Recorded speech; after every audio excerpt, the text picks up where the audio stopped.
definitely doing better than we were doing, but is there room for improvement? Absolutely.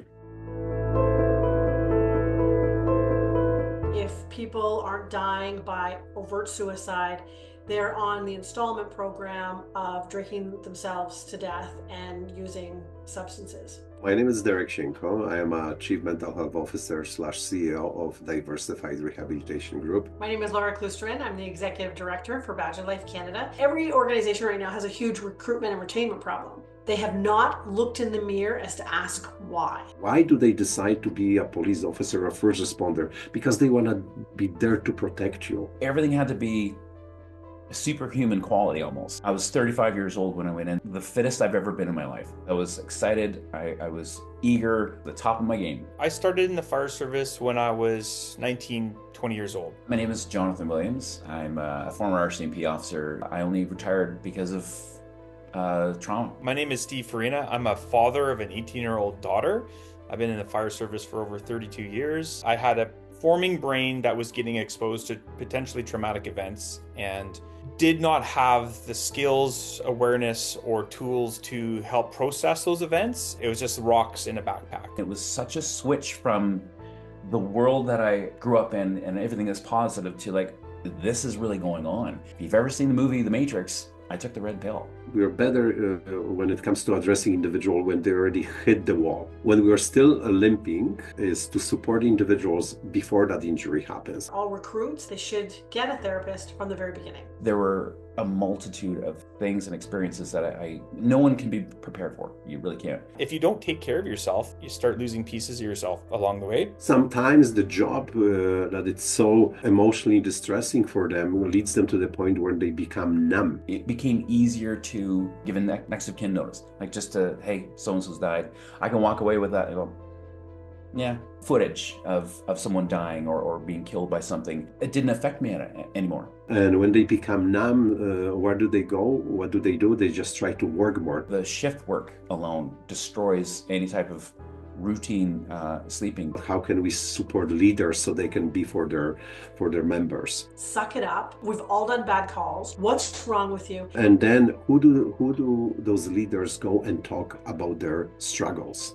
That's why we have more people off than ever before, not because of the traumatic event, because of the judgment and the stigma that's behind those walls. I don't like to share this often, but I do to help other people. I have several ruined relationships or ex-wives, and this is very common in our world. I told 3 people that a family member died. I had to scrape up the remains of an animal on the side, and now I'm going to hear that, hey, can you hurry up and fix the toilet? Yeah, I haven't done.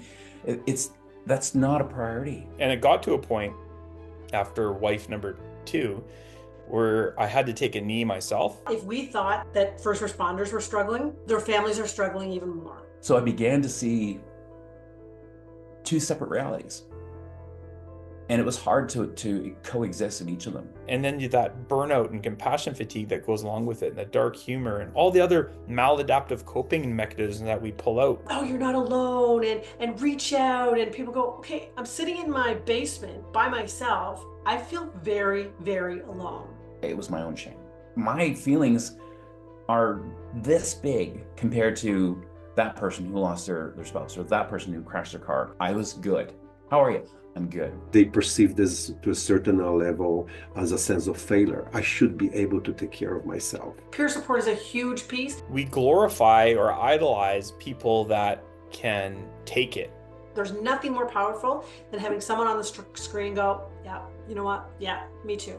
Me too. It was 6 years later when I had to go to a file where someone hung himself. I hear this, and I've said this before, is you signed up for this. I was there with the family, and I had to wait for hours for the coroner to finally arrive, and their grief was in waves, and I had to be strong with them. I wanted to pull hose, put out fires. I did not know the impact of going to the same person for an overdose 3 times in a day. And then 3 days later, I was on days off. I actually went to the bed and collapsed and sobbed. When you see a family grieving and they've lost their 3-year-old or whatever it is, I've run out of capacity to be stoic when it matters. If you're suffering from the depressive symptoms, what is the worst thing that can happen to you?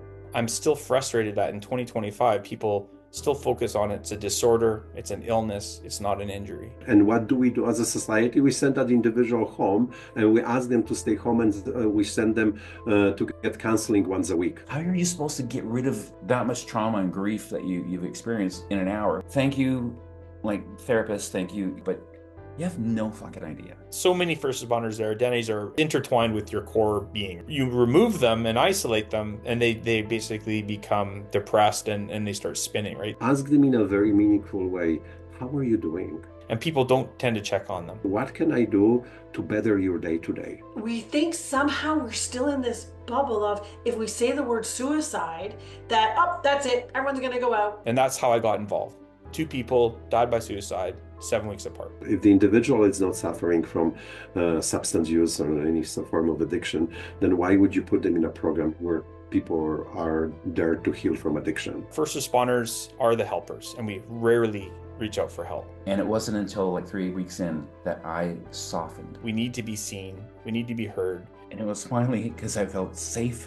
If you miss that opportunity to identify and to be there for that first responder, it comes in hundreds of thousands of dollars. Like literally we're losing human beings. That ripple effect in itself is astronomical. It's not just be a good human.